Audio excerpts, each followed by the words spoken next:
So, here's a question that's been around forever. Are leaders born with some kind of special innate quality that just sets them apart? Or are they made, forged by their experiences and the world around them? It's one of the biggest debates out there, and in this explainer, we're going to unpack it. Let's rewind to the 19th century. There's this Scottish historian, Thomas Carlyle, and he comes forward with this massive idea. He basically says that history isn't about big, abstract forces. Now, he argues it's really all driven by the sheer will and genius of a handful of incredible people. And this idea gets a name, the Great Man Theory. It's this super-heroic, almost cinematic view of history, where these singular figures, the prophets, the kings, the geniuses, are the ones who literally bend the world to their will. Okay, so this theory really boils down to two key things. First, great leaders are just born different. They come into the world with these amazing qualities that most of us just don't have.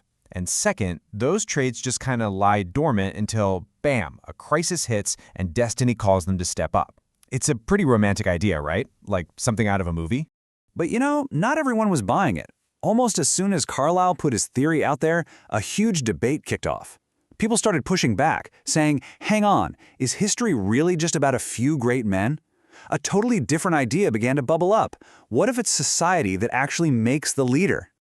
And here comes the counterpunch from a sociologist named Herbert Spencer.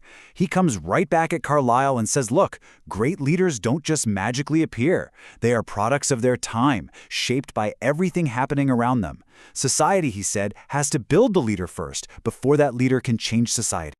And right there, you have the heart of the conflict. For Carlyle, it's all about the individual. They're the one in the driver's seat of history. But for Spencer, the individual is really just a reflection of their society.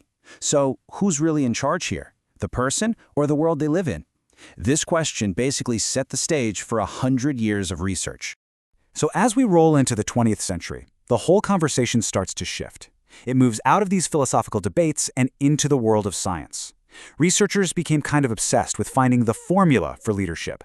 They thought, hey, what if we can actually isolate the specific ingredients that make a leader? And this obsession gave birth to what we now call trait theory. You can think of it as the scientific sequel to the great man idea. The whole goal was to create a checklist, a definitive list of fixed genetic personality traits that you could point to and say, yep, that person's a leader. Things like intelligence, confidence, you name it. But, oh man, trait theory had a wild ride. In the early 1900s, it was the way to study leadership. Everyone was on board. But then, in 1948, this huge review comes out from a guy named Stogdill, and he basically says, guys, traits alone aren't cutting it. He showed that a leader in one situation could be a total follower in another. Context was everything. And just like that, poof, trait theory was out. For decades, nobody touched it. But then, it came back in the 80s. So what happened? Why did this theory that was basically dead in the water suddenly make a huge comeback? Well, it all came down to one absolutely crucial new insight. And here it is, the big aha moment. Researchers figured out they've been mixing everything together. So they split leadership qualities into two different buckets. On one side, you have distal traits. These are the stable, born characteristics, your core personality, your natural intelligence. Think of these as the raw ingredients you're born with. But then you have proximal skills. These are the made abilities you can actually learn and get better at, like how to communicate, solve problems, or manage a team. These are the recipes you learn that turn those raw ingredients into something amazing. This one distinction changed everything. Okay, so that brings us to today, to the modern workplace, where all this theory actually has to get put into practice. The focus has really shifted from these abstract ideas to what people actually do. And here's the real kicker. In today's world, we've realized that effective leadership isn't just about having the right personality. It's about using the right behaviors and the right skills at exactly the right time. It's about what you do, not just who you are.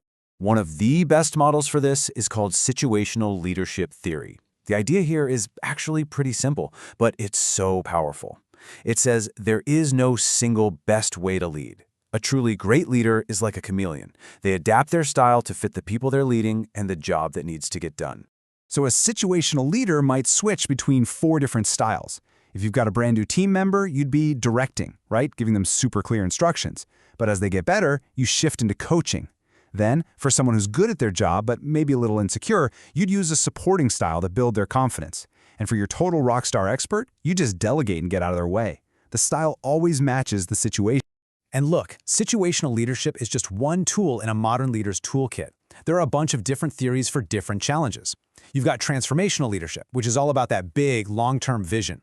Then there's leader-member exchange, which focuses on building strong one-on-one relationships. Each one is designed for a different job. There's no one-size-fits-all answer. All right, we've been on quite a journey, from 19th century philosophy to modern science. So, after all this back and forth, what's the final verdict? Let's pull it all together. So, let's ask it one last time. Are leaders born or are they made? Well, it turns out the answer isn't this or that. It's more like an equation. Real effective leadership needs all three parts. You start with those innate, born traits. You build on them with made skills that you practice and develop, and you apply all of it within a specific situation. So, the verdict is pretty clear, isn't it? This whole born versus made thing was the wrong question all along. The truth is that leaders are born and made. You start with some natural potential, sure, but that potential means nothing unless it's honed through practice, experience, and learning how to adapt. You know, it's funny, the philosopher William James kind of nailed this over 100 years ago. He said, the individual provides that spark, that impulse, but it's the community, the situation, the environment that gives that spark the oxygen it needs to become a flame. You just can't have one without the other. Which really leaves us with a much more interesting and I think much more powerful question.